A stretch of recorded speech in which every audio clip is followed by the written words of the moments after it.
नमस्कार दोस्तों, आप लोगों का सृष्टि IQ चैनल बहुत बहुत स्वागत है। मैं सुनील शर्मा। दोस्तों, आज हम लोग CRPF का प्रैक्टिस सेट GS का प्रैक्टिस सेट एक देखेंगे। तो चलिए इसको हम लोग शुरू करते हैं। दोस्तों, पहला प्रश्न है, हाल ही में किस राज्य सरकार द्वारा काशी यात्रा योजना की शुरुआत की गई है? दोस्तों, ऑप्शन ए है असम, ऑप्शन बी है कर्नाटक, ऑप्शन सी है उड़ीसा और ऑप्शन डी है गुजरात। दोस्तों, इसका ऑप्शन बी सही है, यानी कर्नाटक। दोस्तों, जून 2022 में कर्नाटक सरकार ने तीर्थयात्रियों को वित्तीय सहायता प्रदान करने के लिए काशी यात्रा का योजना की शुरुआत की और इस योजना के अंतर्गत उत्तर प्रदेश के वाराणसी में काशी विश्वनाथ मंदिर की तीर्थ यात्रा करने के लिए 30,000 तीर्थयात्रियों को 5,000 रुपये की नगद आर्थिक सहायता प्रदान की जाएगी। अगला प्रश्न देखेंगे दोस्तों हम लोग, तमिलनाडु, आंध्र प्रदेश और केरल में पाई जाने वाली किस प्रकार की मिट्टी काजू जैसी फसलों के लिए सबसे उपयुक्त है? ऑप्शन ए है दोस्तों लैटराइट मिट्टी, ऑप्शन बी है जलोढ़ मिट्टी, ऑप्शन सी है काली मिट्टी और ऑप्शन डी है मरु मिट्टी। इसका दोस्तों ऑप्शन ए सही है, यानी लैटराइट मिट्टी। अगला प्रश्न देखेंगे हम लोग, भारतीय संविधान के निम्नलिखित में से किस अनुच्छेद के तहत सर्वोच्च न्यायालय को न्यायालय की अवमानना के लिए दंडित करने की शक्ति भी शामिल है? दोस्तों, ऑप्शन ए है अनुच्छेद 63 और 72, अनुच्छेद 130 और 172, ऑप्शन सी है अनुच्छेद 65 और 122 और ऑप्शन डी अनुच्छेद 129 और 142। दोस्तों, इसका ऑप्शन डी सही है, अनुच्छेद 129 और 142 के तहत। अगला प्रश्न देखेंगे दोस्तों, एशियन गेम्स में भारत ने पहली बार फुटबॉल का स्वर्ण पदक किस वर्ष जीता? ऑप्शन ए है दोस्तों 1991, 1951, ऑप्शन बी है 1958, ऑप्शन सी है 1962 और ऑप्शन डी है 1954। दोस्तों, इसका ऑप्शन ए सही है, यानी 1951। दोस्तों, एशियन गेम में भारत ने पहली बार वर्ष 1951 में फुटबॉल में स्वर्ण पदक जीता। अगला प्रश्न देखेंगे दोस्तों हम लोग, पाओ क्रिस्टेटस को सामान्यतः के रूप में जाना जाता है? ऑप्शन ए कबूतर, ऑप्शन बी है मोर, ऑप्शन सी है बनमानुष और ऑप्शन डी है कुत्ता। दोस्तों, पाओ क्रिस्टेटस यानी मोर को कहते हैं, यानी ऑप्शन बी सही है। कबूतर को दोस्तों हम लोग कोलम्बिडी बोलते हैं और बनमानुष को चिंपैंजी और कुत्ता को दोस्तों केनिस ल्यूपस फैमिलियोरिस बोलते हैं। अगला प्रश्न देखेंगे, हाल ही में चर्चा में रहा पुस्तक द माउंटेन इज कॉलिंग ने अंतर्राष्ट्रीय पैनोरमा गोल्डन अवार्ड जीता। यह किसकी पुस्तक है? KV Raghupati, Raghuram Rajan, RK Joshi, Rajkumar Verma. दोस्तों, इसका ऑप्शन ए सही है, KV रघुपति। अगला प्रश्न देखेंगे हम लोग, निम्नलिखित में से क्या ठोस अपशिष्ट का जैव अपघटनीय रूप है? ऑप्शन ए है दोस्तों कंपोस्ट, ऑप्शन बी है टायर, ऑप्शन सी है प्लास्टिक और ऑप्शन डी है कांच। इसका ऑप्शन ए सही है, यानी कंपोस्ट। आगे बढ़ेंगे हम लोग,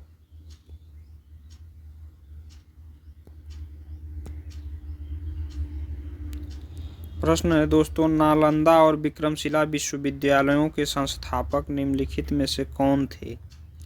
ऑप्शन ए है धर्मपाल, ऑप्शन बी है मिहिर भोज, ऑप्शन सी है गोपाल और ऑप्शन डी है लक्ष्मण सेन। दोस्तों इसका ऑप्शन ए सही है, यानी धर्मपाल। दोस्तों धर्मपाल वंश का जो शासक था वो पाल वंश की स्थापना 750 ईस्वी में गोपाल ने की थी। इस वंश ने बिहार और अखंडित बंगाल पर लगभग 750 से 1174 ईस्वी तक शासन किया। धर्मपाल जो है दोस्तों गोपाल के बाद शासक बना तथा साम्राज्य विस्तार के साथ साथ कई बिहारों को दान दिया तथा पुनरुद्धार कराया।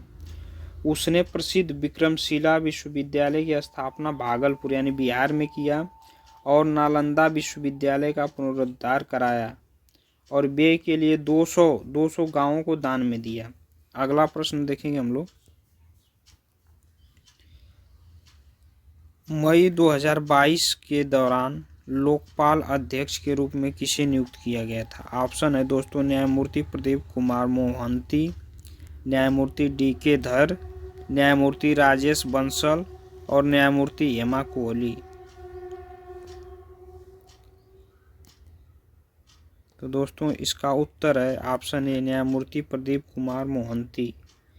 28 मई 2022 को न्यायमूर्ति प्रदीप कुमार मोहंती को कार्यकारी लोकपाल अध्यक्ष के रूप में नियुक्त किया गया और उन्होंने पिनाकी चंद्र घोष का स्थान ग्रहण किया। दोस्तों पिनाकी चंद्र घोष प्रथम लोकपाल अध्यक्ष हैं, तो ये भी आप लोग ध्यान रखिएगा। आगे बढ़ते हैं।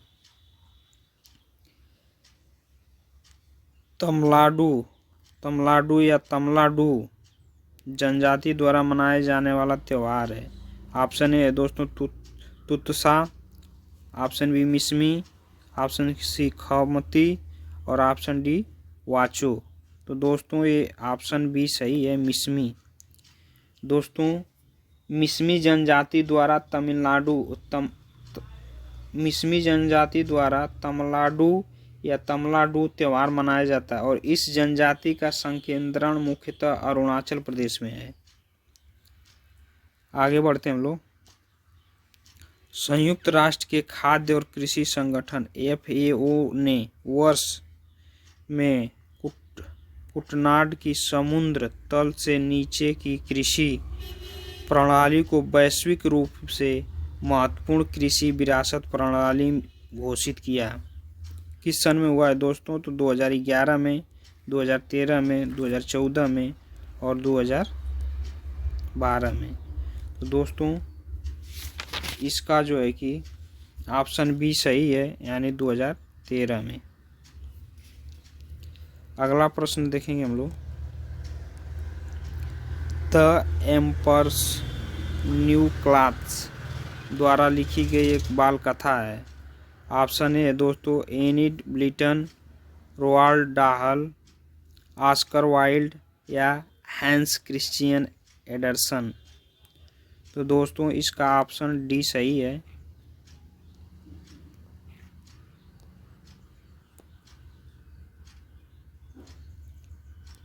ऑप्शन डी सही है, हैंस क्रिश्चियन एंडरसन। आगे बढ़ेंगे हम लोग। मई 2022 के दौरान राष्ट्रपति रामनाथ कोविंद ने किस शहर में आरोग्य मंथन कार्यक्रम का उद्घाटन किया? तो दोस्तों ईटानगर ऑप्शन ए है, ऑप्शन बी है लखनऊ, ऑप्शन सी है वाराणसी, ऑप्शन डी है भोपाल। दोस्तों इसका ऑप्शन डी सही है। 28 मई 2022 का राष्ट्रपति रामनाथ कोविंद ने मध्य प्रदेश के भोपाल शहर में आरोग्य मंथन कार्यक्रम का उद्घाटन किया। आगे बढ़ते हैं दोस्तों हम लोग। 11 जुलाई 2022 दक्षिण कोरिया के योसू शहर में आयोजित मिसेज यूनिवर्स डिवाइन का खिताब किसने जीता? दोस्तों option A Pallavi Singh, option B है वंदना पटेल, ऑप्शन सी है जानवी डांगेती और ऑप्शन डी है सीनी शेट्टी। दोस्तों इसका ऑप्शन ए सही है, पल्लवी सिंह। आगे बढ़ते हम लोग। राष्ट्रीय नमक सत्याग्रह स्मारक कहाँ स्थित है? ऑप्शन ए है दोस्तों गुजरात, ऑप्शन बी है महाराष्ट्र, ऑप्शन सी है दिल्ली और ऑप्शन डी है पुदुचेरी। तो दोस्तों इसका ऑप्शन ए सही है, यानी गुजरात। राष्ट्रीय नमक सत्याग्रह गुजरात में है और यह नवसारी जिले में दांडी में स्थित है। प्रधानमंत्री द्वारा महात्मा गांधी की पुण्यतिथि के अवसर पर राष्ट्रीय नमक सत्याग्रह स्मारक को राष्ट्र को समर्पित किया गया था। इसको ध्यान रखिएगा आप लोग। आगे बढ़ते हैं। भारत में ब्रिटिश शासन के दौरान निम्नलिखित में से किसने रैयतवाड़ी व्यवस्था की शुरुआत की? Option A Lord Minto, option B है कैप्टन अलेक्जेंडर रीड और ऑप्शन सी है वारेन हेस्टिंग और ऑप्शन डी है लॉर्ड डलहौजी। दोस्तों इसका जो है कि ऑप्शन बी सही है, कैप्टन अलेक्जेंडर रीड। दोस्तों अंग्रेजों की भू राजस्व व्यवस्था के क्रम में अस्थायी बंदोबस्त के बाद रैयतवाड़ी व्यवस्था दूसरी प्रमुख व्यवस्था थी, जिसके सूत्रधार जो है कि थॉमस मुनरो और कैप्टन अलेक्जेंडर रीड थे। यह व्यवस्था 1792 ईस्वी में सर्वप्रथम मद्रास प्रेसिडेंसी के बारामहल जिले में लागू की गई थी। तो ये भी आप लोग ध्यान रखिएगा कि सबसे पहले कहाँ लागू की गई थी, तो मद्रास प्रेसिडेंसी के बारामहल जिले में लागू की गई थी। आगे बढ़ते हम लोग।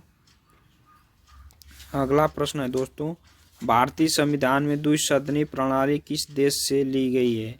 तो ऑप्शन ए है दोस्तों ऑस्ट्रेलिया, ऑप्शन बी है अमेरिका, ऑप्शन सी है आयरलैंड और ऑप्शन डी है यूनाइटेड किंगडम। तो दोस्तों इसका सही है यूनाइटेड किंगडम। दोस्तों यूनाइटेड किंगडम से संसदात्मक शासन व्यवस्था, द्विसदनीय प्रणाली और एकल नागरिकता, ये सब जो है कि दोस्तों यूनाइटेड किंगडम से लिया गया है। आगे देखते हैं हम लोग। किस व्यक्ति ने पोलैंड के क्राको में एनालॉग अंतरिक्ष यात्री स्टेशन प्रशिक्षण केंद्र से एनालॉग अंतरिक्ष यात्री कार्यक्रम को पूरा करने वाला सबसे कम उम्र की व्यक्ति बनकर इतिहास रच दिया? पल्लवी सिंह, जानवी डांगेती, वांग जी या रतवानो इंटानोन। दोस्तों इसका ऑप्शन बी सही है, जानवी डांगेती। आंध्र प्रदेश की 19 वर्षीय जानवी डांगेती ने पोलैंड के कराको में एनालॉग अंतरिक्ष यात्री प्रशिक्षण केंद्र में एनालॉग अंतरिक्ष यात्री कार्यक्रम को पूरा करने वाली सबसे कम उम्र की व्यक्ति बनकर इतिहास रच दिया है। आगे देखें। नई शिक्षा नीति को लागू करने वाला पहला राज्य कौन सा है? ऑप्शन ए है उत्तराखंड, ऑप्शन बी है उत्तर प्रदेश, ऑप्शन सी है असम और ऑप्शन डी है झारखंड। दोस्तों ऑप्शन ए सही है। 12 जुलाई 2022 को उत्तराखंड पूर्व प्राथमिक स्तर पर नई शिक्षा नीति को लागू करने वाला पहला राज्य बन गया है। अगला प्रश्न देखेंगे हम लोग। किस राज्य सरकार द्वारा स्वनिर्भर नारी योजना की शुरुआत की गई? तो ऑप्शन ए है राजस्थान, ऑप्शन बी है असम, ऑप्शन सी है झारखंड और ऑप्शन डी है ओडिशा। तो दोस्तों ऑप्शन बी सही है। 19 जुलाई 2022 को असम के मुख्यमंत्री हेमंत बिश्व शर्मा ने असम के गुवाहाटी में स्वदेशी बुनकरों को सशक्त बनाने के लिए स्वनिर्भर नारी योजना की शुरुआत की। आगे बढ़ते हम लोग।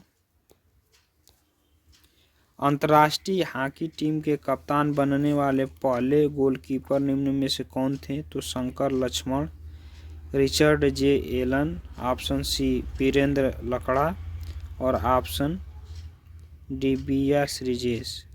तो दोस्तों इसका जो है कि ऑप्शन ए सही है, शंकर लक्ष्मण।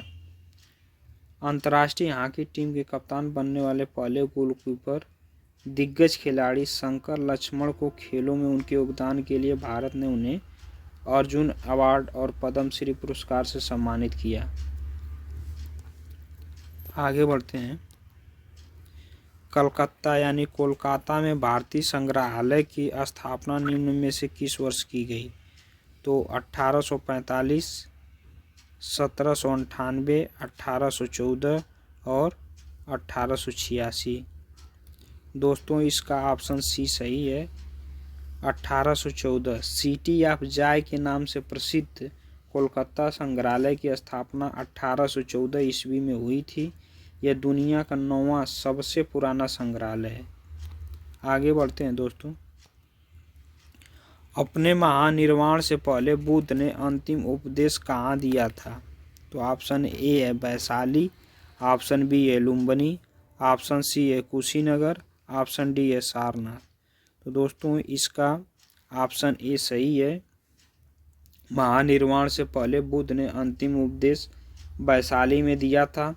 कुशीनगर में राणा भर स्तूप का निर्माण बुद्ध की राख के एक हिस्से के साथ किया गया था, जहां उनका दाह संस्कार हुआ था। अगला प्रश्न देखेंगे दोस्तों हम लोग। भारतीय वन्यजीव संरक्षण अधिनियम किस वर्ष लागू किया गया था? तो ऑप्शन ए 1974, ऑप्शन बी 1970 और ऑप्शन सी 1972 और ऑप्शन डी 1973। दोस्तों इसका ऑप्शन सी सही है, क्योंकि वर्ष 1972 में पौधों एवं जानवरों की प्रजातियों के संरक्षण के लिए भारतीय वन्यजीव संरक्षण अधिनियम 1972 जो है कि पारित किया गया था। आगे चल बढ़ते हैं हम लोग। इकोलॉजी शब्द यानी इकोलॉजी से बना है। यूनानी, ऑप्शन बी स्पेनिश और ऑप्शन सी लैटिन और ऑप्शन डी फ्रांसीसी। तो दोस्तों इसका जो है कि ऑप्शन ए सही है, यानी यूनानी। इकोलॉजी एक यूनानी भाषा का शब्द है। पारिस्थितिकी विज्ञान का अध्ययन करने वाली पर्यावरण की शाखा को इकोलॉजी कहते हैं। इस शब्द का दोस्तों सर्वप्रथम प्रयोग अर्नेस्ट हेकल ने किया था। उन्हें परिस्थिति का जनक भी कहा जाता है। दोस्तों ये भी ध्यान रखिएगा कि इकोलॉजी का सबसे पहले प्रयोग अर्नेस्ट हेकल ने किया था, क्योंकि ये कई बार क्वेश्चन बन चुका है। तो दोस्तों हम लोगों ने जो है कि 25 क्वेश्चनों का ये जो है कि सेट देखा है, और ये काफ़ी इम्पोर्टेंट क्वेश्चन है और सीआरपीएफ की एग्ज़ाम की दृष्टि से काफ़ी महत्वपूर्ण है। तो इसको आप लोग देखिएगा। अब हम लोग फिर मिलेंगे जो है कि अगले प्रैक्टिस सेट के लिए। तब तक के लिए धन्यवाद।